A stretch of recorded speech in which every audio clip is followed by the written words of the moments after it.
You are going to hear a talk about making the most of graduate school. First, you have some time to look at questions 1 to 6.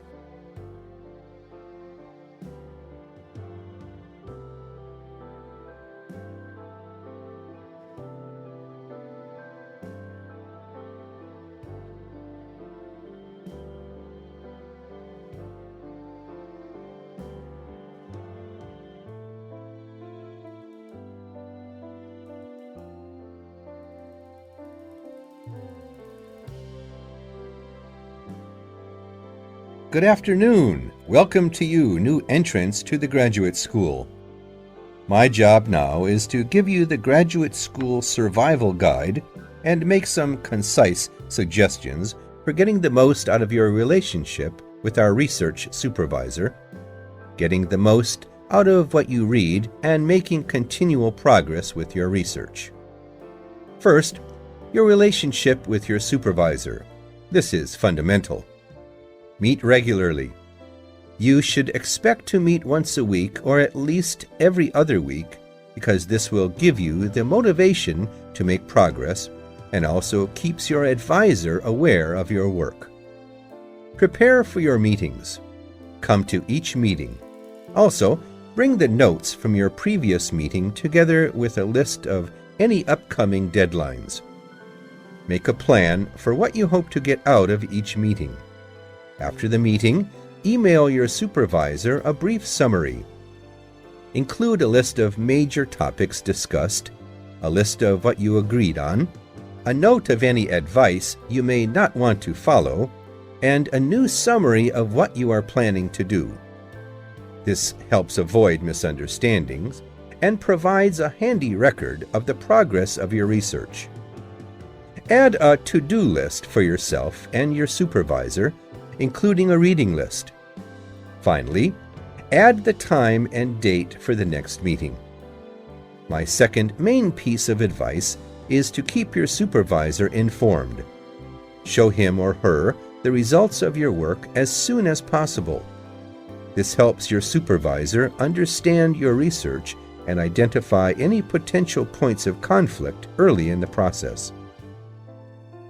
Include summaries of your work, including any results of experiments, and also anything you write about your research. Thirdly, communicate clearly. If you disagree with your advisor, state your objections and concerns clearly and calmly. If you feel that something about your relationship is not working, discuss it with him or her. Whenever possible, suggest steps that they could take to address your concerns. Under this heading, it is extremely important to take the initiative. You do not need to clear everything you do in your research with your advisor. He or she is busy too. You must be responsible for your own ideas and the progress of your work. Before you hear the rest of the conversation, you have some time to look at questions 7 to 10.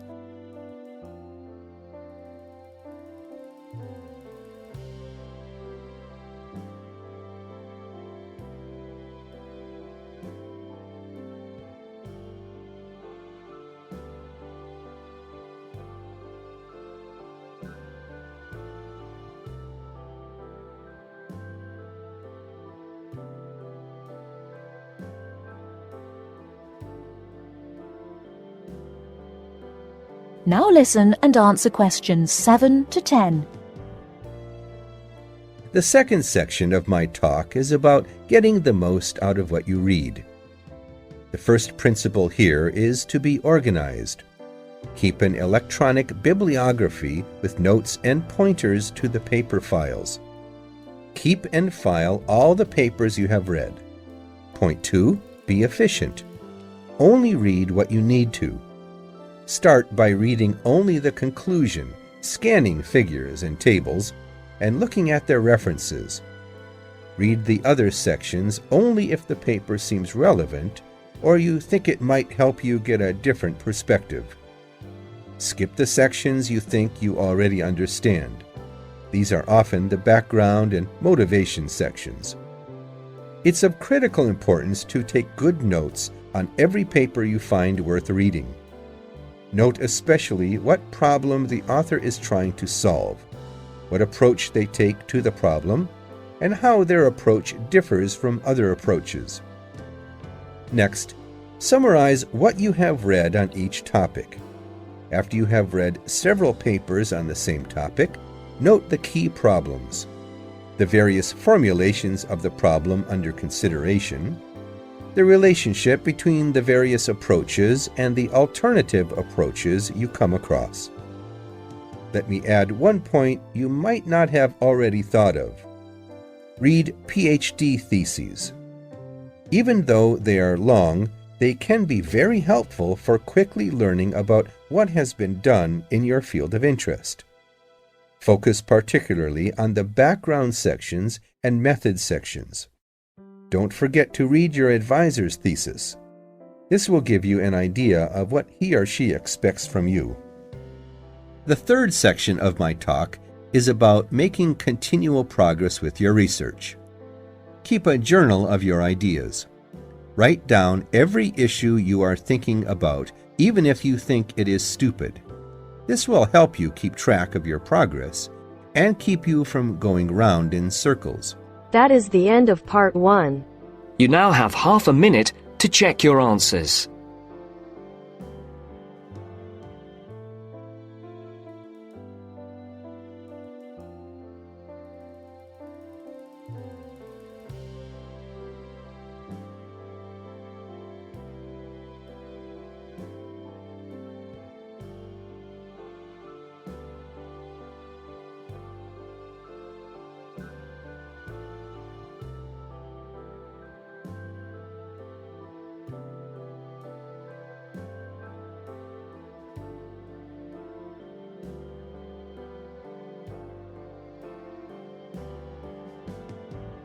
Now turns to part 2. Part 2. You will hear a conversation between a customer and a shop assistant. First, you have some time to look at questions 11 to 15.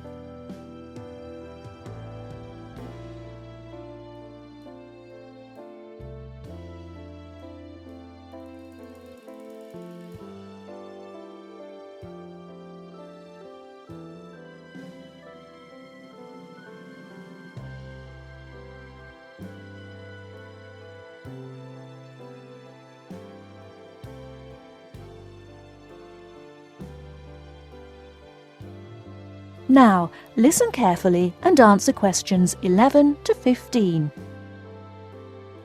I'm interested in buying a radio. Can you help me? Yes, of course.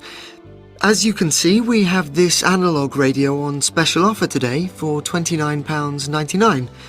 They are normally £35. We've also got a much more modern range of digital radios. These are over here. Oh, yes. What are they? They're the new technology. This one, for example, sells at £95. The analogue radios are looking a bit old-fashioned now. Are they? What's so good about these new ones? Well, the main advantage with the analogue ones is, of course, cheapness. But the main advantage with the digital ones is the number and variety of stations you can get. Hundreds of them. All kinds of stations, playing music, rock, pop, classical, everything in fact. As well as news, current affairs, comedy, all sorts. What about the sound quality? The quality is very good. Under certain circumstances, you can get amazing sound quality with analogue, but this is usually with very expensive radios which would normally be part of a hi-fi sound system. We have lots of those on the 3rd floor if you're interested. The second great thing about digital is clarity. You get no interference. Well, less interference than with analogue. You get a very clear and clean sound. Well, I want a radio for the flat I share with 3 other friends of mine. Well, you want something that will last. The analogues come with a 1-year guarantee, but the digitals have a 2-year guarantee, which is extendable to 3 years if you pay an extra £26. The main disadvantage with analogue is that it will be turned off in a few years. We don't know exactly when, but sometime. But what about the batteries? I've heard that they use a lot of batteries. That probably is the one disadvantage of the digital radios. The battery life is not very long, but they all come with rechargeable batteries, which really solves the problem. Before you hear the rest of the talk, you have some time to look at questions 16 to 20.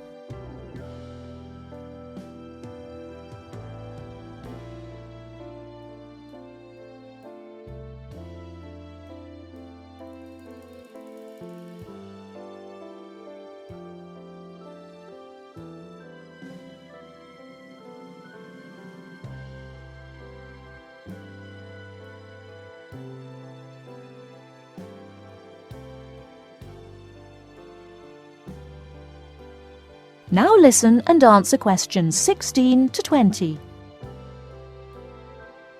So, how would you like to pay? Cash. I wondered if you had a Robson's store card? Do you know, I think I do. Here we are. Oh my goodness, I haven't seen one of those for a long time. Those are the old value cards. Now you can get a super value card, which is even better value. Really? I don't know what to do. Well, I can change you onto a super value card if you want. With the super value card, you get double the standard number of points and your free credit period is longer. With your old card, you get 1 month's free credit, but you can get 3 months free credit with the new card. The interest rate is a bit higher at 22.5% rather than 18.5%, but if you're careful, you don't have to pay interest at all. Well, I'm not sure about that. It seems better in some ways. Can I continue to use my old card? You certainly can, until they withdraw them, which I'm sure they will before too long. But with the super value card, there are special card holder only days, 2 per month, compared with 1 per month with the old card. I see. My old card gave me free delivery too. That's right, free delivery within 20 miles. The super value card gives you free delivery up to 50 miles. Well, that sounds good. I think the old card was free too. With the super value, there is an initial fee of just £12, and then it's very good value. I think I'll pay cash. Very good, madam. That is the end of part 2. You now have half a minute to check your answers.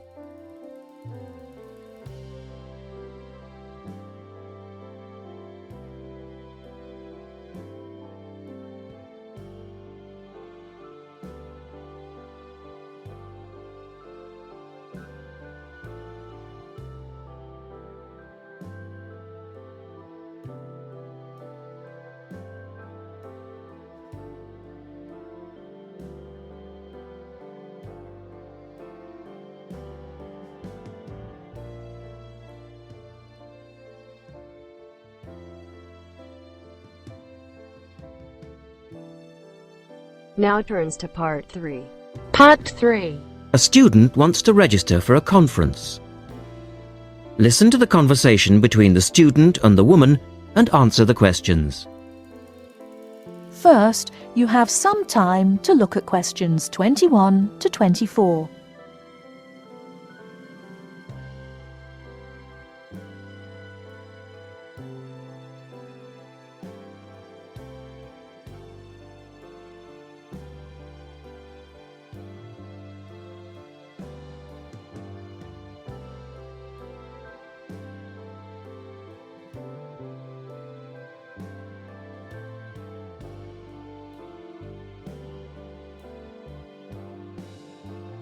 Now, listen carefully and answer questions 21 to 24. Good morning. Can I help you? Yes. Is this where we register for the Beyond 2000 conference? Yes. What's your name and I'll get your conference bag? Well, I haven't actually registered yet. I was told I'd be able to register today, so I hope that's okay. I've just arrived in Melbourne. That should be fine if you're a student. I'll need to take your details though. So, can I have your full name? Yes, sure. It's Melanie Mitchell. Is that Mitchell? Yes, that's right. And that's Ms., not Miss. Okay, fair enough. And what's your address, Melanie? I live in student accommodation at Sydney University, so my address there is Room 66, Women's College, Newtown. OK. And which faculty are you studying in? I'm in the Faculty of Education. I'm doing a Master's in Primary School teaching. Right. And may I see your student card because I need to verify that you're a current student? Yes, sure. Here it is.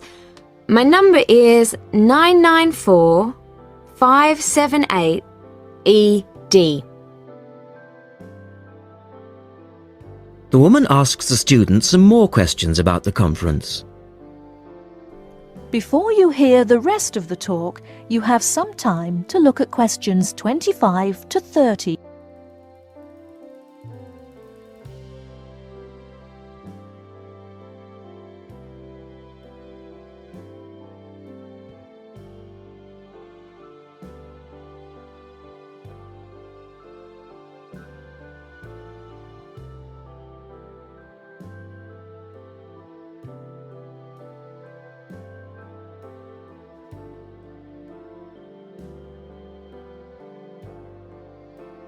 Now listen and answer questions 25 to 30.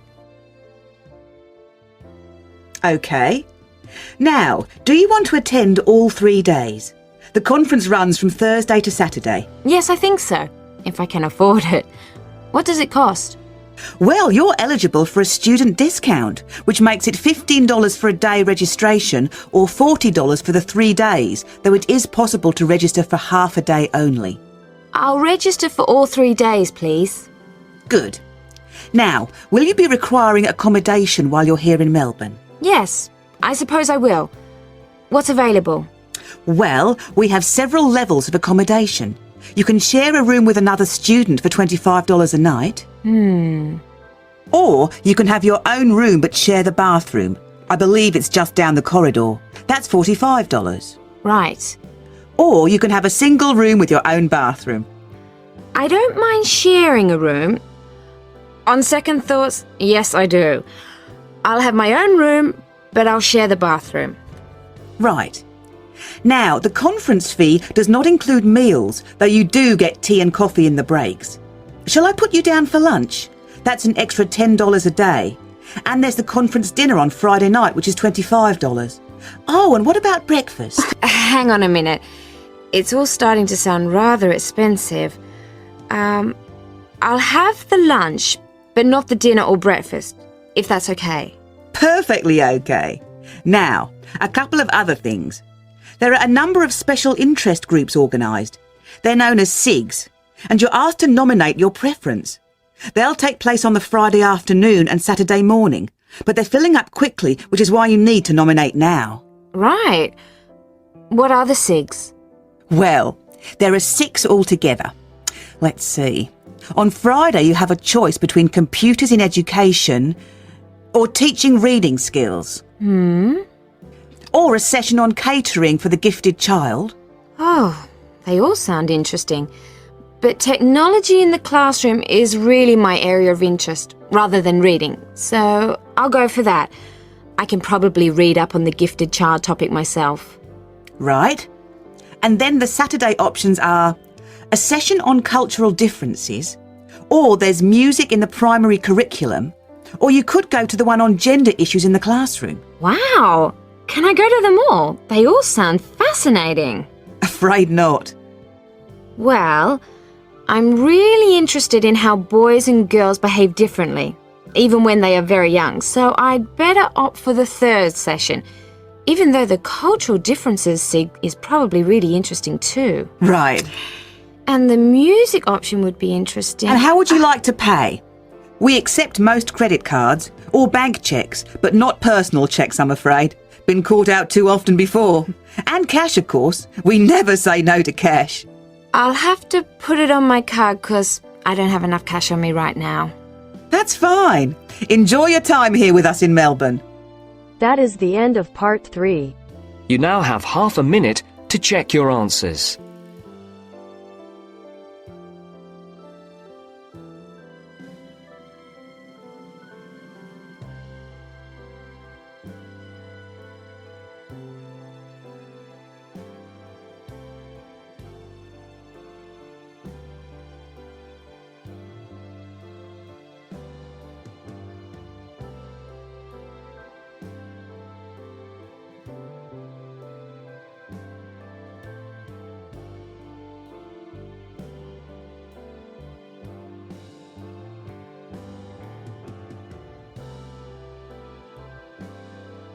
Now turns to Part 4.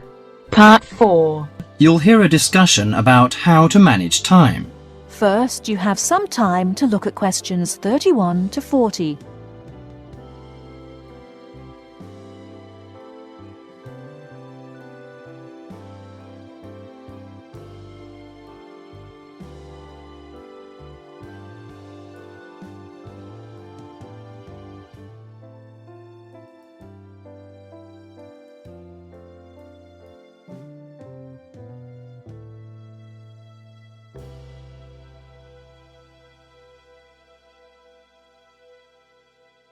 Now, listen carefully and answer questions 31 to 40.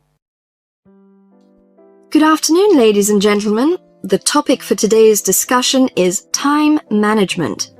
It's very important that you develop effective strategies for managing your time to balance the conflicting demands of time for study, leisure, earning money, and job hunting. Here is an exercise which will help you to identify areas in which you might be able to improve your time management. Try to answer the 40 questions as honestly as you can, and then score yourself from 1 to 4 in each area. You have 5 minutes to finish them. Okay, please stop and look at the screen. According to your answers, you can find in which area or areas you get the minimum scores, and I can give you some strategies to improve them. I find I get the lowest score in the area of using lists. I don't have the habit of keeping a list. What use does it have? Keeping a to-do list is a useful reminder system to tell you of when you need to do what. Don't try to remember everything in your head. Carry a pen and paper or organizer wherever you go to write down the things you need to do, including appointments and deadlines. Do you think a daily list of tasks is necessary? Yes, it is an excellent way to focus your mind on important objectives. Make sure you update your list daily, crossing off completed tasks and adding new tasks. Urgent or important tasks can be highlighted with an asterisk. I find it difficult to set goals. How do I set myself specific and clearly defined goals? You must make sure that these goals are realistic and achievable. To do this, you first need to examine your present situation and assess what goals are important to you and what action you need to take to achieve your target. I am in the final year and trying to find a job. I can't combine the pressures of intensive study with finding time to apply for jobs. Sometimes you need an alternative route to your goal in case you have to change your plans. For example, taking a relevant postgraduate course if you can't get a job. Whenever the examinations sneak up, I start getting nervous. I don't know how to organize my time to deal with so many subjects. You should have a regular venue for revision, such as the library, where you're free from distractions. Plan out a revision schedule or timetable so you devote enough time to each subject. You can also use past examination papers when revising to familiarize yourself with the sort of questions that might be asked. When revising, take a few minutes break every so often to clear and refresh your mind and allow some time off for complete relaxation. I'm always late for everything. You know, the deadline of papers and seminar reports. Sometimes I cannot make decisions immediately, so I ignore them on purpose. So you fall into the area called procrastination. I think it's important that you manage your fear of doing things you don't want to do, and realize that the fear is often far worse than any possible negative result. The best time to do something is usually now. Taking action generates the energy for further action. That is the end of Part 4. You now have half a minute to check your answers.